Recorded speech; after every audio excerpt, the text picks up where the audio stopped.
As I told you on 9/11, I suddenly realized it was my task to make difficult books readable, which is what I've done on the back table. I sometimes describe myself as a man who reads big, thick, old books and writes modern, small books that anyone can understand. And actually, I rather enjoy it. I don't surf the web. People are disappointed when they run into me sometime and some other counter-jihadist, they go, "Have you seen my website?" No. I don't even go to my own website. I have very little interest in the web except for Craigslist and Yahoo headlines and Drudge. That's it. So I like reading big, thick, old books. I really do. But I thought when I got my books written in which the Quran was easy to understand, here's Muhammad easy to understand, all these books on Sharia and everything were easy to understand, I thought, we win. No, we don't even have game. Because what I discovered was, other than a minority view, and trust me, you are so minor, everyone else's reaction to the knowledge, to the answer to question, what is the true nature of Islam, react in fear, hatred, and anger. When I try to explain to people something about Islam, they're terrified. So I thought people would run when I got my books published, and indeed they did run away from me. So I thought there was just one great question. What is the true nature of Islam? But I found there was a second question more important. Why are we afraid to know Islam? Now, remember I told you about stories? Here's the thing. My books are factual. They work here. But in dealing with human beings, if you're going to make a sale, any salesman will tell you this, the facts are secondary to the feelings. And where you get feelings is from stories, amongst other places.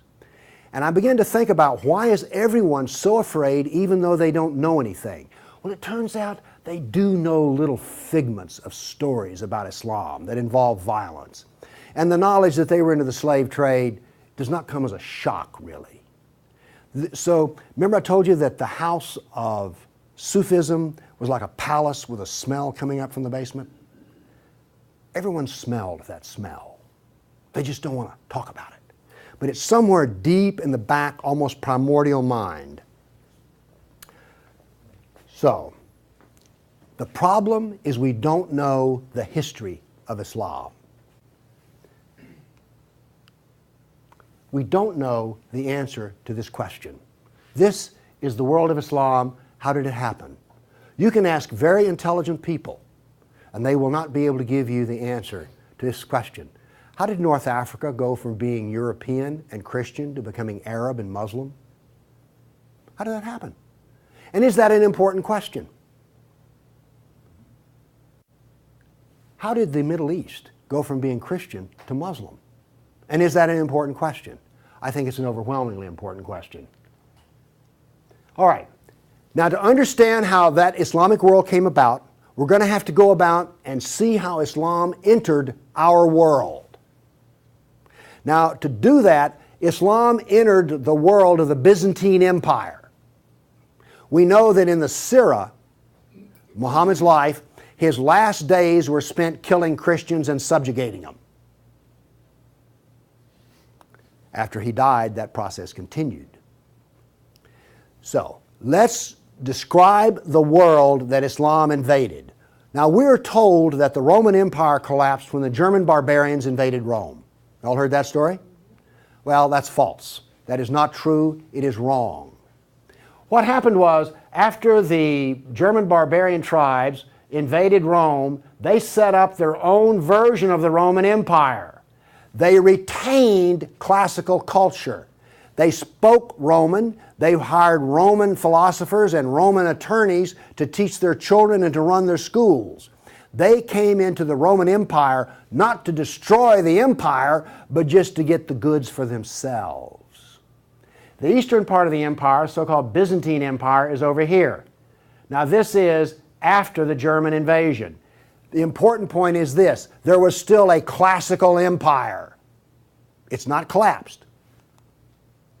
Then, after the fall of Rome, the Byzantines gradually exerted their political influence till now this was the new form of the Roman Empire. This is the Byzantine Empire, and it is about to be invaded. This is the classical world that Islam invaded. Notice that the classical world is still up and running. It's critical to remember that. It was now weak, but it was still up and running. We're going to see what caused its collapse. Here we see in 25 years, 3 stages of development of the spread of Islam. This is 25 years' work. How is it that the Arabs were able to do to the Byzantine Empire what the Persians could not do in Iran? Here's the answer to that question. It has to do with Iran, actually. The Greeks and the Persians had been having wars since forever. All right? The 300 at Thermopylae, that was about the Persians. All right? Alexander the Great, he defeated the Persians. The Persians kept hammering on the Romans and then the Byzantines, and 25 years before Islam invaded, there was one massive last series of battles that left Persia weak and the Byzantine Empire very weak. Then comes along the Black Plague. 1 person in 3 dies. So the Byzantine Empire, when Islam invaded, had been weakened by a long war with Persia and the loss of 1/3 of its population.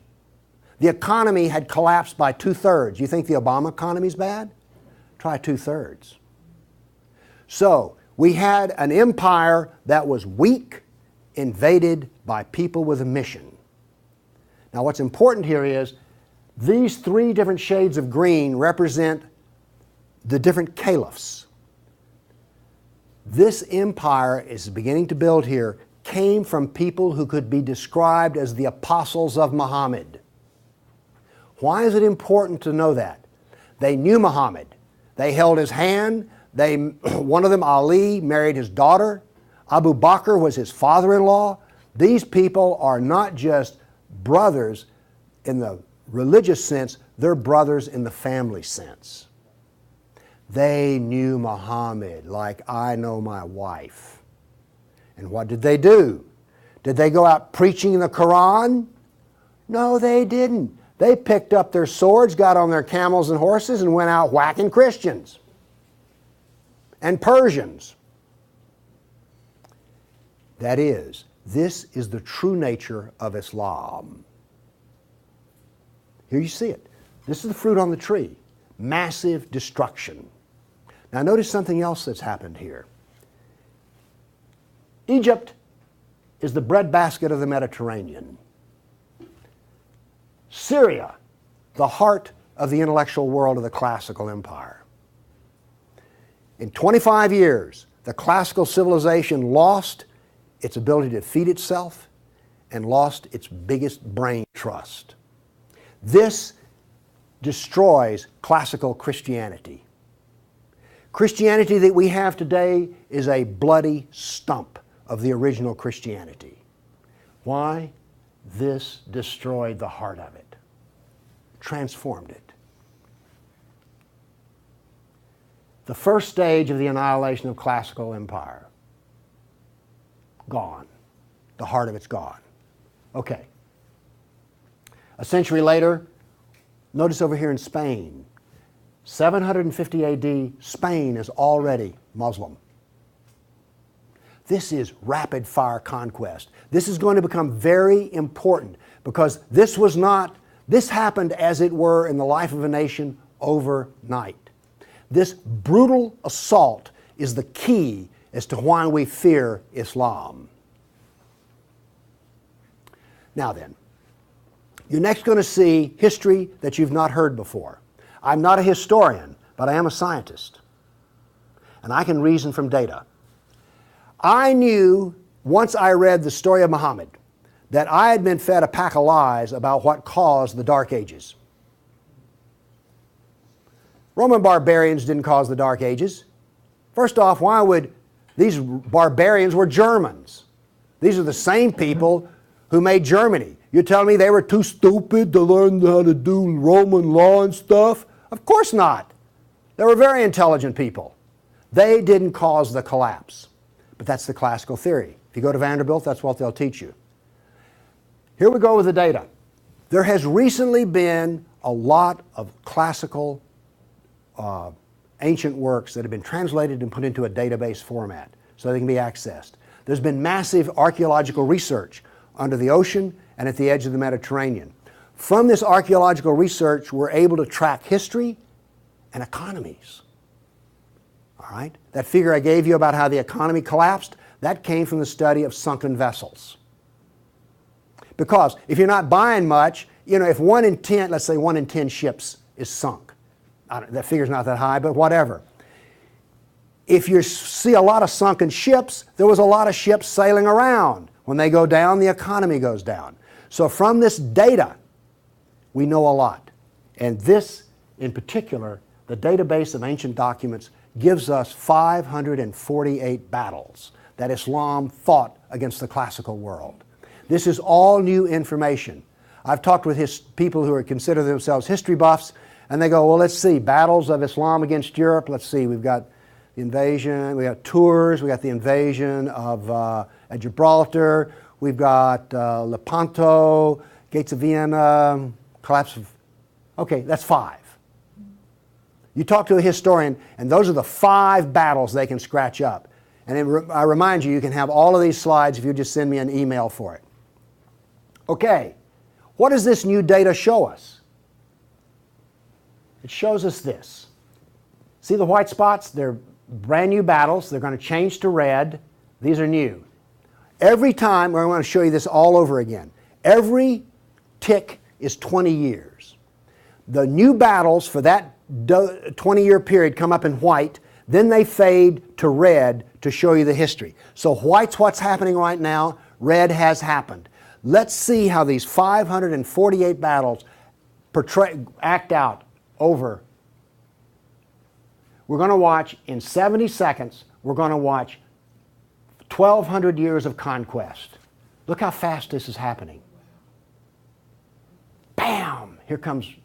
You didn't know France was hammered that hard, did you? You heard of Tours. Watch what's happening in Spain and the islands. Now, many of these raids or battles, if they're at the coastline, are slave raids. The slaving that took place in here was extensive and went on and on. All of this work is also happening now then. We're now into the golden age of Baghdad. This is the punishment that's being handed out to Christians everywhere. In Spain, after one battle, there were knights' heads were cut off and they made a pile so high that a man on horseback couldn't see over them. All of the European civilization in North Africa is now gone. I have a question.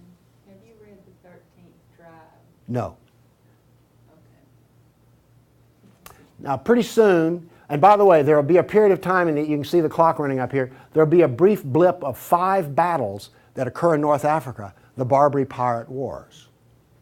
We're on there. Okay? Now then, Byzantium has fallen. Now then, Eastern Europe is being hammered. Notice that it is relentless. It doesn't stop. This is the history that you're never told about. This is the history that explains how all of this came about. Now then, they're getting slower because Islam is becoming weaker.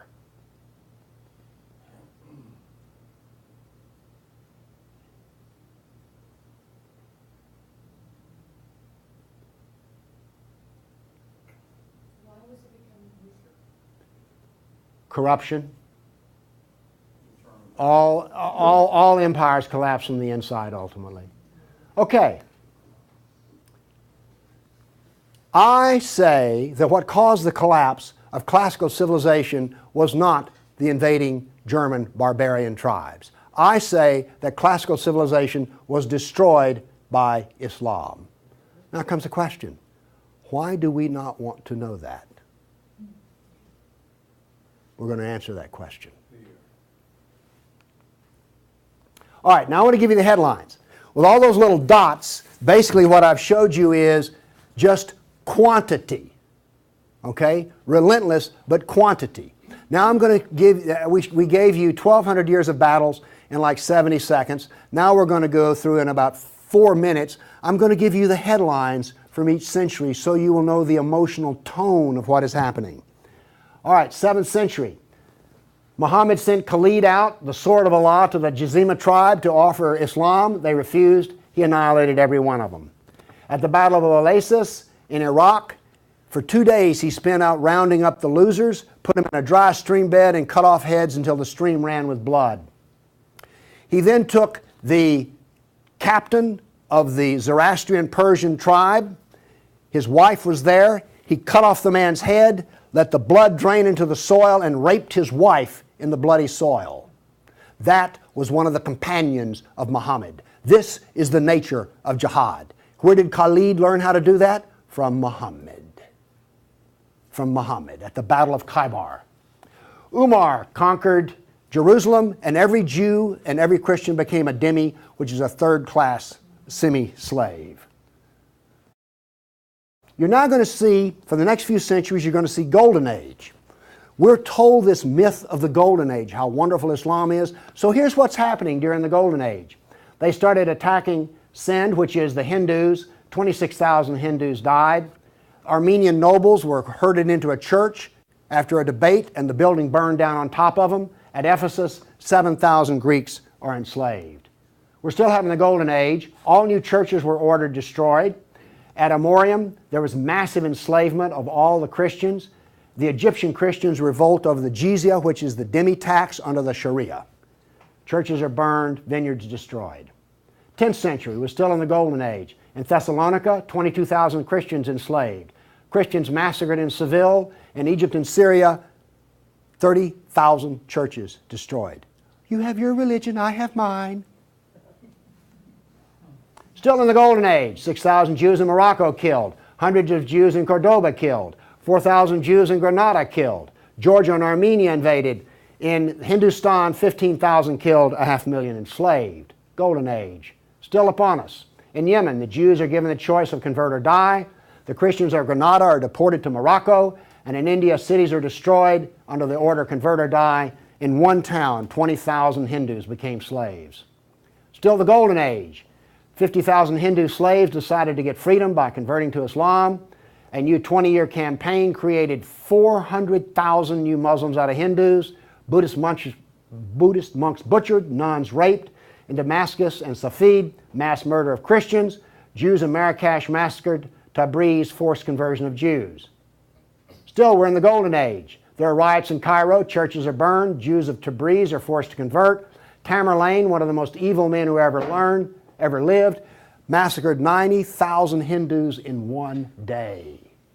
30,000 in another battle, massacred in cold blood. Another Muslim leader takes 180,000 Hindu slaves. Oops, we're out of the Golden Age. See if you notice any change in tenor. Tamerlane destroys 700 villages in India. Now then comes He then turned to Iraq and annihilated the Nestorian and Jacobite Christians.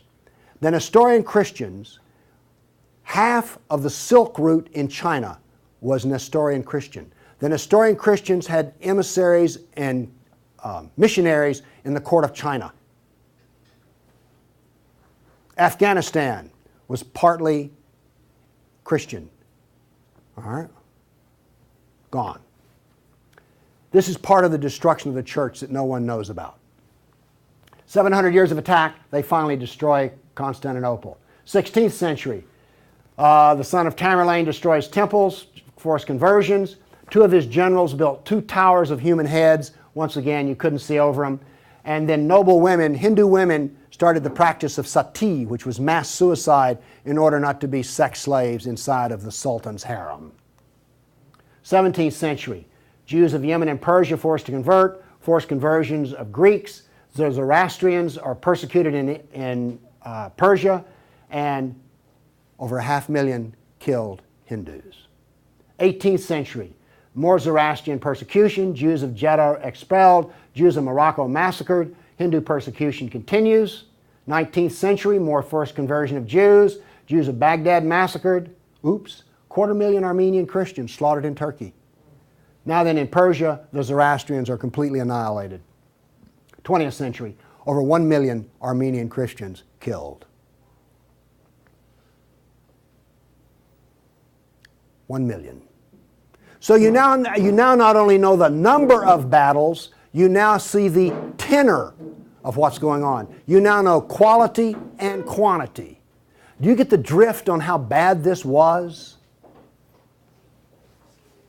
Now then, the establishment doctrine is that we've already told you classical collapse had nothing to do with Islam, and indeed Islam was a source of good, because the hillbilly Europeans lost their classical learning and the shrewd, smart Arab Muslims preserved all the knowledge in the Golden Age. This is what is taught in our schools. I maintain that it was annihilated by Islam. Okay, we've been talking about land here. I now want to talk about water, because classical civilization was based upon the Mediterranean Sea. Egypt was part of the Mediterranean world. It was not part of the African world, okay? Because to go from Alexandria, Egypt to Nigeria was a lifetime. But you could get on a ship and be there in 10 days. Does this make sense? It was cheap transportation. You could haul a ton of grain from Egypt to Rome as much as it cost 75 miles by ox cart. This is important. I'm going to be driving back on the interstate after I finish talking here. I do not expect to be attacked or shot at on the way. I presume that the interstate is safe travel. It used to be that way under the Roman peace. That ended. The importance of naval work, as many as 500 boats could be in the harbor of Constantinople. The collapse of the freedom of sea. Let me show you something.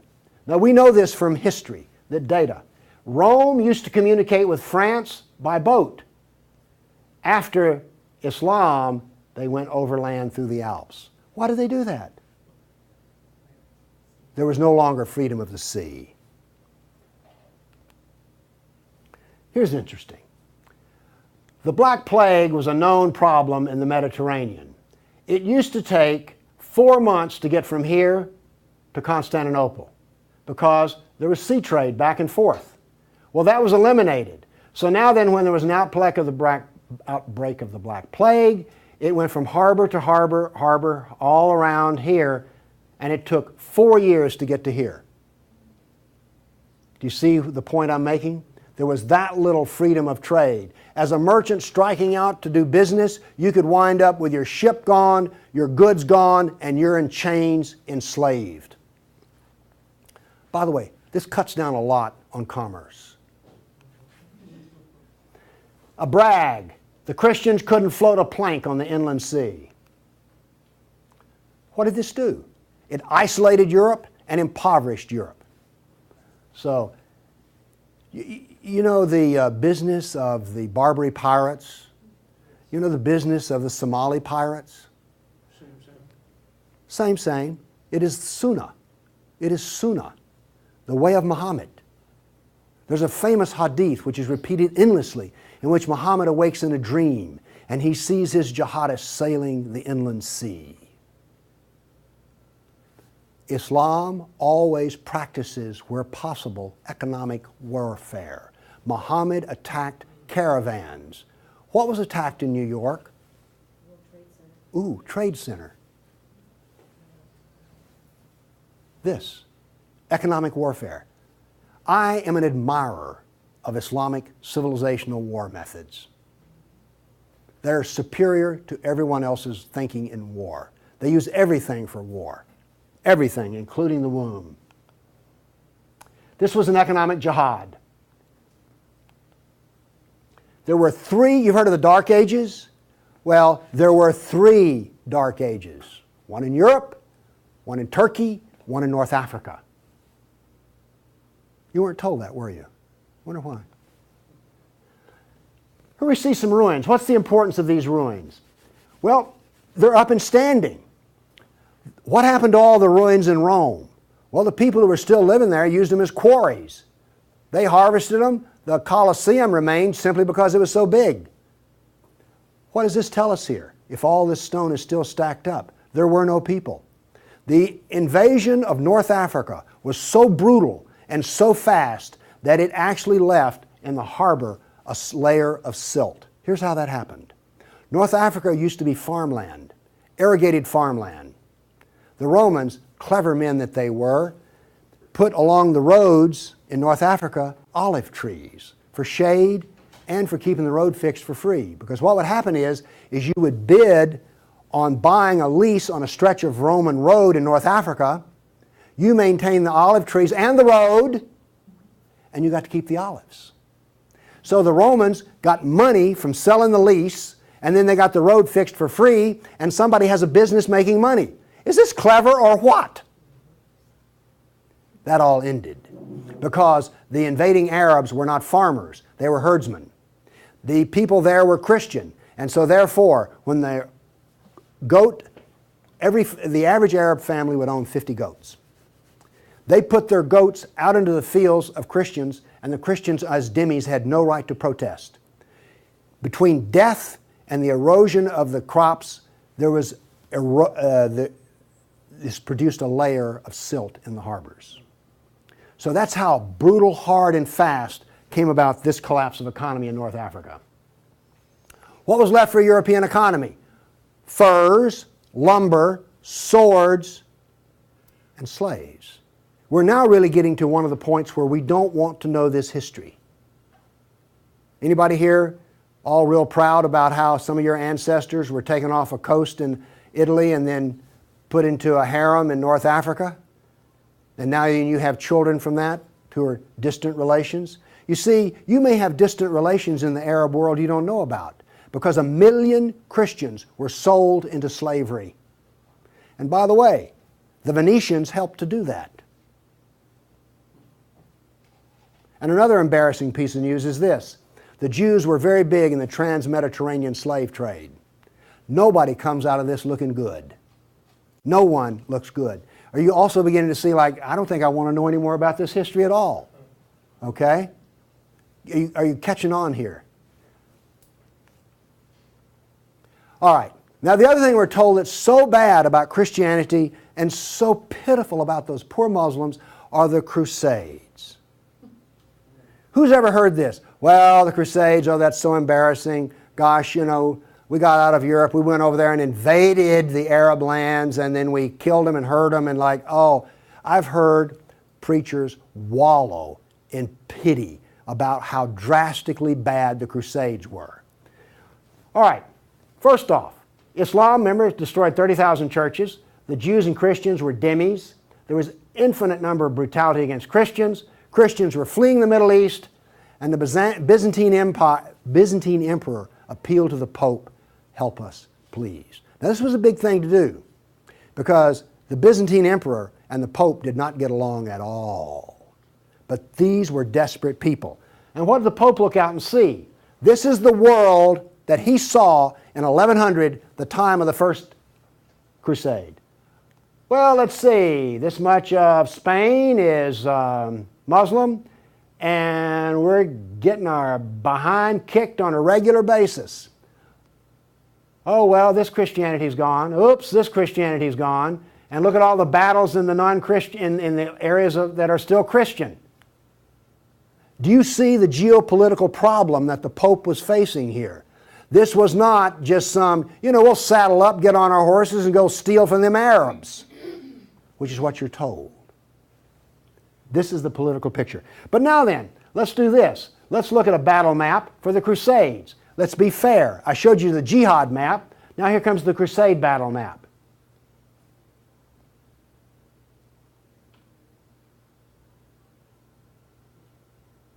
We're almost done.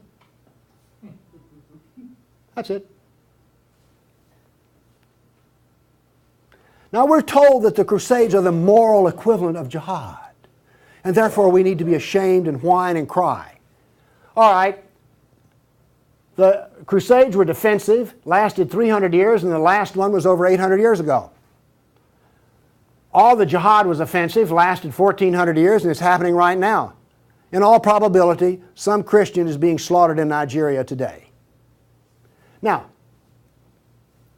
Is this moral equivalence?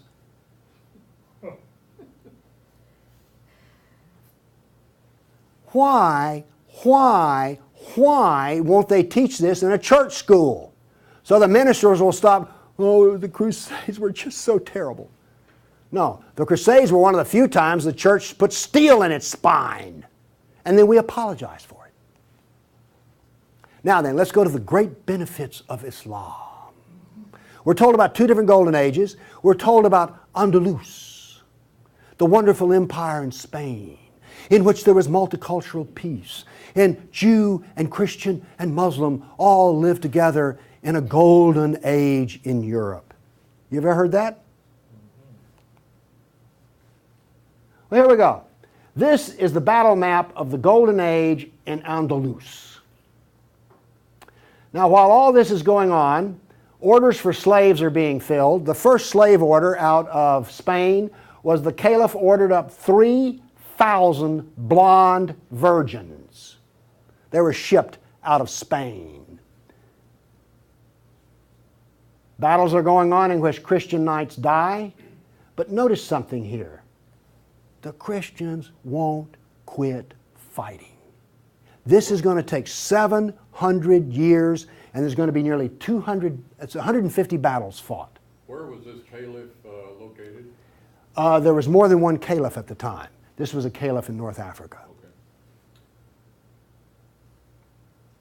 Okay.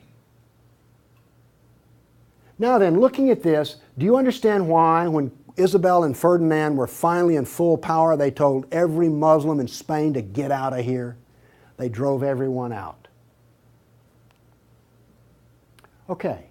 My question for you is this.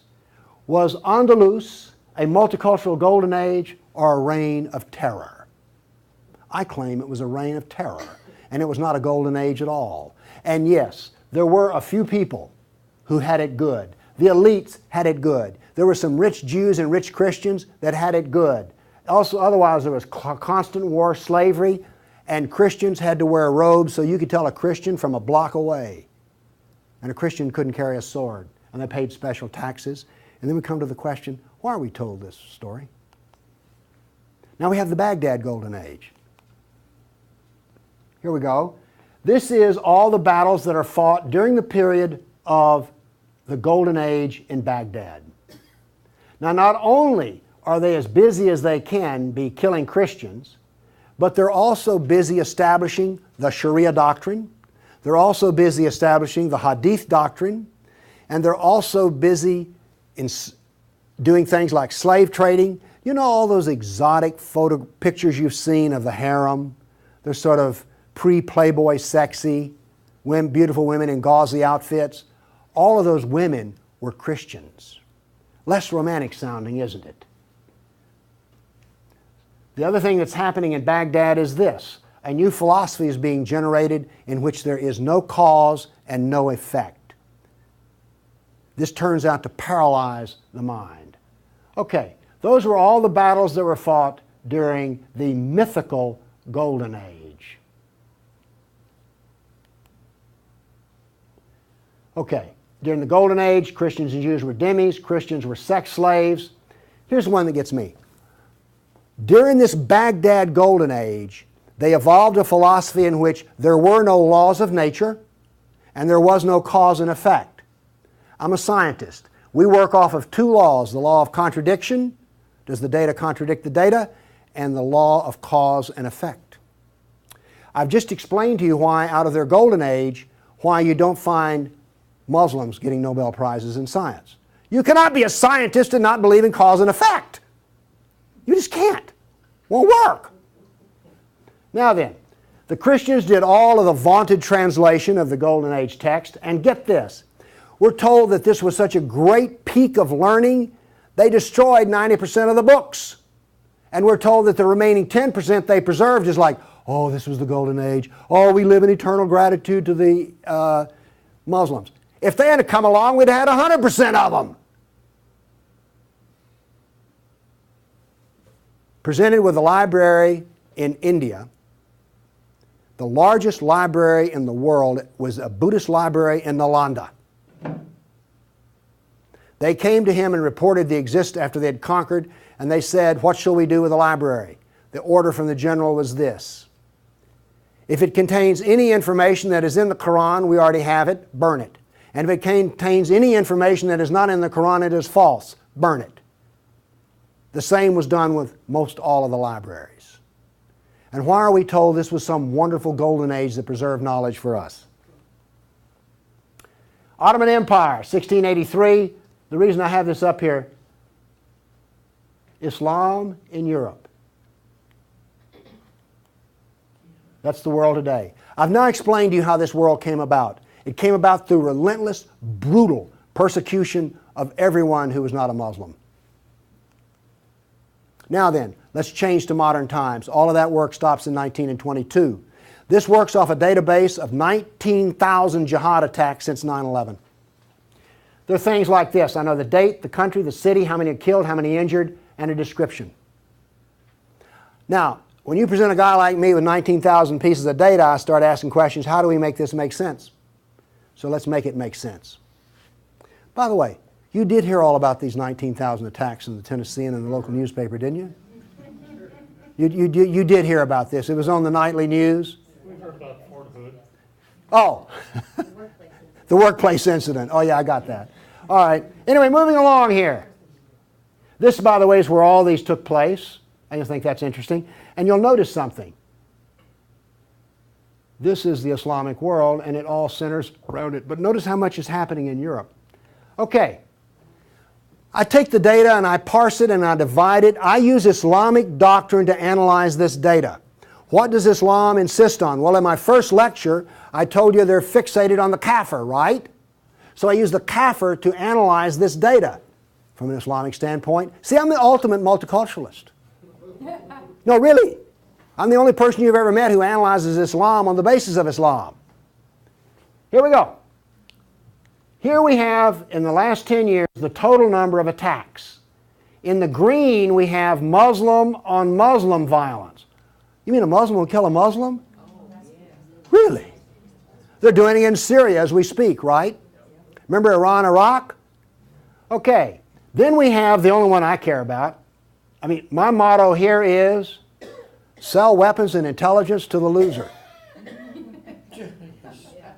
I'm very serious. You think I'm joking. I know. Okay, here's our story right here. Stays pretty level. That's interesting. By the way, there's hardly a day in which there's not a jihad attack.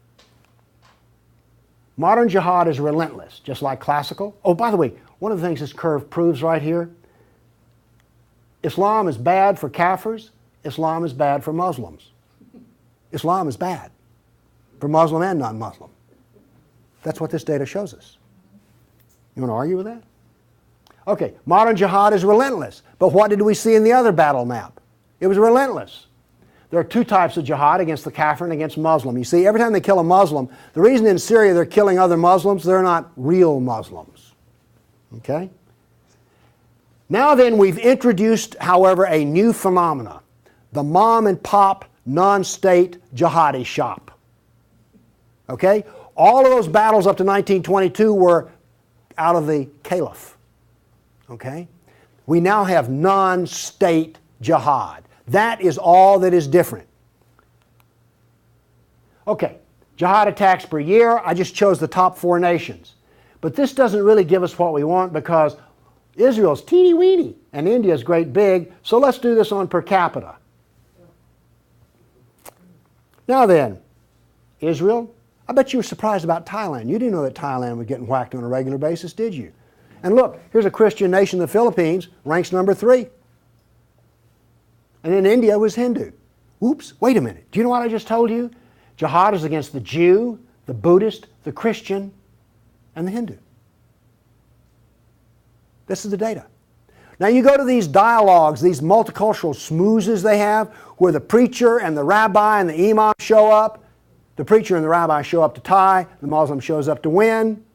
And then what does the Muslim tell them? Oh, the Christians and the Jews, they're people of the book. Oh, we're brothers in the religion of Abraham with the Christian and the Jew.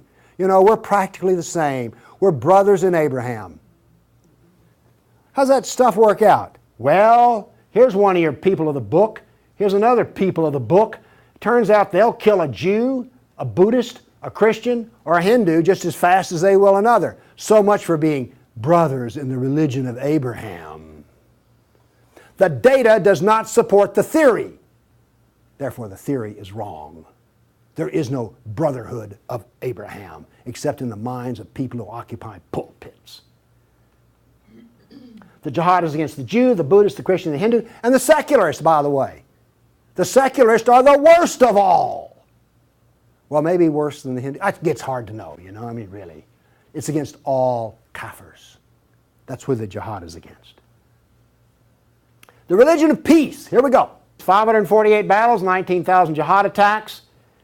In 12 decades, in 1,400 years that are jihad-free. Therefore, Islam is 91% violence and 9% peace. So George Bush was 9% right when he declared religion of peace. Constant violence is why? There's a doctrine. The doctrine of jihad is found in the Sirah, the Quran, and the Hadith. We've already been over this. They don't like kafirs. We have a whole doctrine of jihad within the text. Islam was only successful through jihad. Therefore, we have a doctrine which produces jihad, and it produces this effect of the collapse of civilizations. Here you go. Tears of jihad. 270 million dead over 1,400 years. Read them and weep. Read them and weep. The doctrine drives history. History shows the true nature of political Islam. Political Islam is the enemy of all Kafir nations. There's an intellectual history. In 1,400 years, I've read a lot of old documents. They never talk about the Muslim. They talk about the Arab, the Turk, the Moor, Al-Qaeda, Asian. And it's always been by specialists. And today, all the established specialists are apologists for Islam. Why was the Quran code not cracked recently? How come we don't teach Muhammad? And why is the Golden Age propaganda taught? Why do we remain ignorant and keep suffering? I maintain there's a reason for this. I maintain that this constant brutality over the centuries has produced in the Western mind the equivalent of the abused dog, the beaten wife, and the raped child. We do not think correctly. Everybody's seen the beaten dog that when you approach it, that is the Western mind. We deny the attacks. How much jihad is ever reported? The churches will not even admit that a Christian suffers anywhere. Fear. Muhammad used fear. Any public critic of Islam has a certain fear element there. Guilt. Oh, we haven't treated Islam right. If we treated him better, everything would be good. We don't teach the history. We humiliated. Who here is going to go home and brag about how your ancestors were slaves, how your history was annihilated, and that all we teach is the lie of the Golden Age? Have you not noticed since 9/11 how bitter and angry politics has gotten? The reason is we're not allowed to get angry at the enemy, so we get cranky with each other. We're powerless. Anybody want to debate about this? The abuser. Muslims will not admit they sold a single slave or ever killed a person. They're arrogant and self-confident. Islam is perfect. Word Islam means submit. They expect submission out of us, and they get it. Islam is the victim. After 9/11, I heard this. The real victims of 9/11 were the Muslims. You've heard that anywhere? After 1,400 years of jihad, brutality, enslavement, theft, deception, rape, annihilation, and insults, the Kafir mind has become identical to that of an abused victim. Our only solution is to face our history and welcome it and embrace it. This is exactly the way we will heal our nation, is the way we heal a person who's been brutalized. You have to go back to the original event. And this is why we are afraid. Thank you.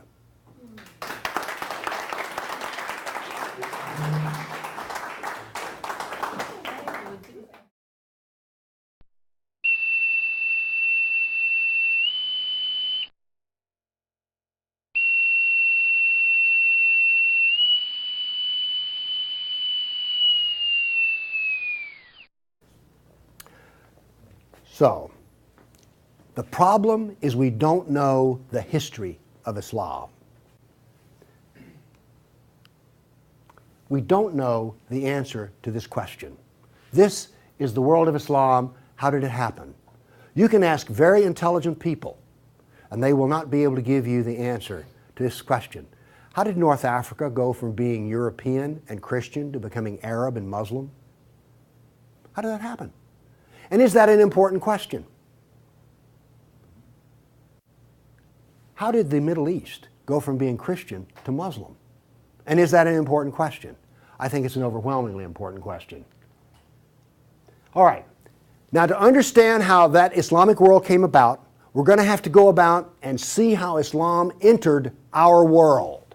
Here's Muhammad, easy to understand. All these books on Sharia and everything were easy to understand. I thought, we win. No, we don't even have game. Because what I discovered was, other than a minority view, and trust me, you are so minor, everyone else's reaction to the knowledge, to the answer to question, what is the true nature of Islam, react in fear, hatred, and anger. When I try to explain to people something about Islam, they're terrified. So I thought people would run when I got my books published, and indeed they did run away from me. So I thought there was just one great question. What is the true nature of Islam? But I found there was a second question more important. Why are we afraid to know Islam? Now, remember I told you about stories? Here's the thing. My books are factual. They work here. But in dealing with human beings, if you're going to make a sale, any salesman will tell you this, the facts are secondary to the feelings. And where you get feelings is from stories, amongst other places. And I began to think about, why is everyone so afraid even though they don't know anything? Well, it turns out they do know little figments of stories about Islam that involve violence. And the knowledge that they were into the slave trade does not come as a shock, really. So, remember I told you that the house of Sufism was like a palace with a smell coming up from the basement? Everyone smelled that smell. They just don't want to talk about it. But it's somewhere deep in the back, almost primordial mind. Now, to do that, Islam entered the world of the Byzantine Empire. We know that in the Sirah, Muhammad's life, his last days were spent killing Christians and subjugating them. After he died, that process continued. So, let's describe the world that Islam invaded. Now, we're told that the Roman Empire collapsed when the German barbarians invaded Rome. You all heard that story? Well, that's false. That is not true. It is wrong. What happened was, after the German barbarian tribes invaded Rome, they set up their own version of the Roman Empire. They retained classical culture. They spoke Roman. They hired Roman philosophers and Roman attorneys.